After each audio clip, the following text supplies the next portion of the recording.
বিকল্পধারা বাংলাদেশ ইফতার ও দোয়া অনুষ্ঠান। আজ 7ই মার্চ 17ই রমজান নতুন বাজারস্থ মুঘল পার্টি সেন্টারে বিকল্পধারা বাংলাদেশের ইফতার ও দোয়া মাহফিল অনুষ্ঠিত হয়। বিকল্পধারা বাংলাদেশের মহাসচিব ওবায়দুর রহমান মৃধা আগত অতিথিদের স্বাগত জানান। দোয়া অনুষ্ঠানে বক্তারা ইরান এবং ইসরায়েল যুক্তরাষ্ট্র যুদ্ধের কঠোর সমালোচনা করেন। বক্তারা মনে করেন মুসলিম উম্মার নিরাপত্তার কথা ভেবে বাংলাদেশ সহ মুসলিম বিশ্বের এই বর্বচিত যুদ্ধের অবসানে ঐক্যবদ্ধভাবে সোচ্চার হতে হবে। যুদ্ধ মানেই ধ্বংস আর প্রাণহানি। কত শিশুর মৃত্যু হয়েছে। আগামীর পৃথিবী যুদ্ধের কারণে বাসযোগ্য থাকবে না, তা হতে পারে না। যুদ্ধ নয়, আমরা শান্তি চাই। সমস্ত মানবতার শত্রুকে আল্লাহ সুবহানাহু তাআলা পরাজিত করুক। মুসলমানদের হৃদয়কে জিহাদের শক্তি দিন। ইফতার মাহফিলে বিকল্পধারা বাংলাদেশের প্রতিষ্ঠাতা প্রেসিডেন্ট প্রয়াত অধ্যাপক ডাক্তার AQM বদরুজ্জা চৌধুরী আত্মার মাগফিরাত কামনা করে বিশেষ দোয়া করা হয়।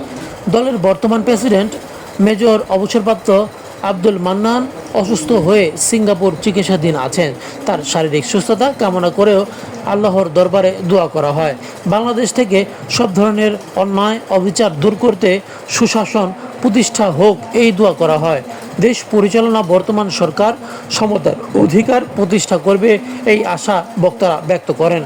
ইফতার মাহফিলে বক্তব্য রাখেন প্রেসিডিয়াম সদস্য ওবায়দুর রহমান মৃধা, মোহাম্মদ ওয়াসিমুল ইসলাম, মোহসিন চৌধুরী, আসাদুজ্জামান বাচ্চু, যুবরাজ গাজী, আন্তর্জাতিক বিষয়ক সম্পাদক তাজরিন মান্নান, সহ-সভাপতি ডক্টর নোমান, আমিনুল ইসলাম বুলু, মুস্তফা সারওয়ার, আরিফুল হক সুমন, জাকারিয়া স্বপন, মিজানুর রহমান মৃধা, চন্দন, সনি, আদিত্য, মিজানুর রহমান রিট্টু, মোহাম্মদ শাহিন খান, রুবেল প্রমুখ।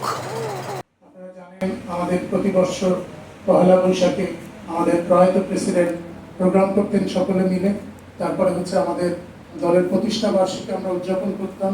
আমরা চেষ্টা করব বিভিন্ন প্রোগ্রাম এবং সরকারের যদি কোনো কর্মকাণ্ড নিয়ে আমাদের আলোচনা থাকে সেগুলো করবো, এবং জনগণের স্বার্থে যে কোনো বিষয়ে আমরা সবাই মিলে ঐক্যবদ্ধভাবে আমরা দাবি জানিয়ে আসবো ইনশাআল্লাহ। তো আপনাদের কাছে বিনীত অনুরোধ, সংগঠনের যখন কোনো ডাক আসবে আপনারা সবসময় সেই ডাকে সাড়া দেবেন এবং কর্মসূচিতে অংশগ্রহণ করবেন।